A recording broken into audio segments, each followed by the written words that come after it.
Okay, everybody, welcome to part 3 in my 3-part series on the assessment. Just to recap, the first one is about solving a problem. You find a problem you would like to define and structure. You use the table and the concept map to do that. Then you go and get some feedback and test and validate that solution a little bit. And in the final part of it, you refine and present your solution. So by the time you get to the end of the second step, you should have a very clear understanding as to how this all works. So, yeah, that does that from time to time. So what do you actually have to do? So what you need to do, first of all, is deliver an infographic that displays your final solution and a 2-minute video outlining why it's the best solution.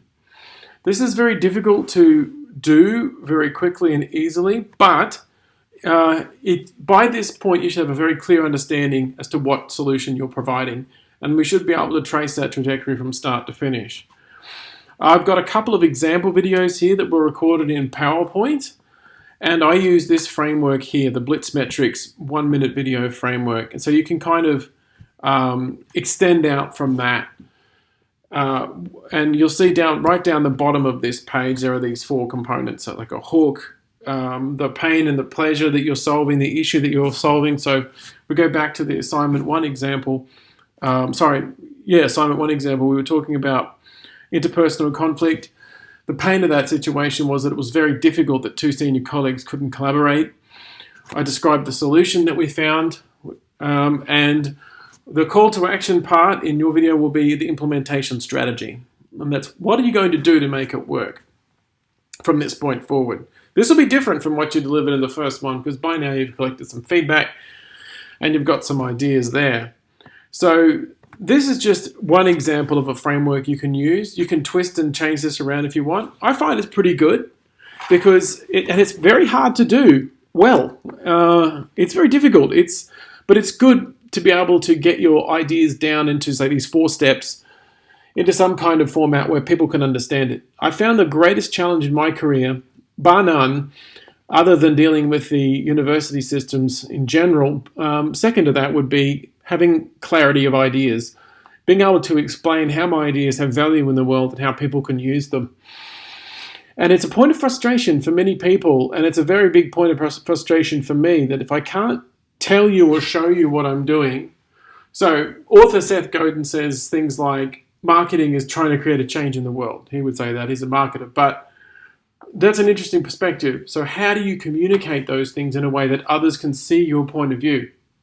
So an underlying core skill of this course is trying to teach you those skills so that when you go back and you're trying to sell a solution to people, you're trying to show some kind of answer that they can understand it really clearly. So to give you an idea as to how this works, what I've done, just go back here for a minute, don't need that open anymore, is I've got 2 versions of video here, or one on prototyping and one on PowerPoint. So by this stage, and there's a template here in one of these videos, in the first video, the 2-minute video on prototyping, that you can follow. You can literally follow that template if you don't want to think creatively about your design. And I've included the PowerPoints so you can actually just go in and fill in the template this way. But be warned, this task has a little bit more of a degree of difficulty than you think, and if your solution's not clear by this point, you will have trouble communicating it. Second part is an infographic, and the infographic we've got from here. This one is taken from the internet. I've got the links there where it was created. You can go and check that out, and some other examples if you're looking for inspiration. I've included a couple of tutorials there. I'd recommend, if you don't want to use PowerPoint, because it's a bit of a higher degree of learning, again, there's some great templates in Canva that you can just use. And again, I'm open to the idea of if you can't find one, you want to draw it, that's fine. I really don't care how you do this, but I would recommend highly that you invest an hour of your time into learning the Canva one. There's some great tutorials here. The reason why I'm saying that is because they have templates. All you have to do is fill it in. This isn't a design course, although it is in a way, but it's not about artistic endeavors or anything like that. And I just wanted to finish up with, there's some other stuff in here about how to record slides and how to do stuff that you can use down the bottom here. It's really good. and it gives you some instructions on how to submit it there. All I really want is the link to the YouTube video or however you choose to deliver it so that I can download it and watch it. Now, some people will do recorded PowerPoints. That's also fine, so long as you keep it on the smaller side. So 2 minutes seems like not enough time, but believe me, if you follow this format and you can describe the solution eloquently, you should be fine. Remember, the pain of the situation should be clear, and you should be able to explain it within 10 to 20 seconds. You really should. If you can't, then your problem definition is still not clear enough, and you need to go back and work on that. So some people that are backwards or abductive reasoners, as you'll see when we do or think in retrograde analysis, will create the slides first and then work backwards and then iterate through these. We'll do several versions of them until they get it right. Okay, so that ties up the assessment strategy. So let's just do a quick recap as to what the whole purpose of it is.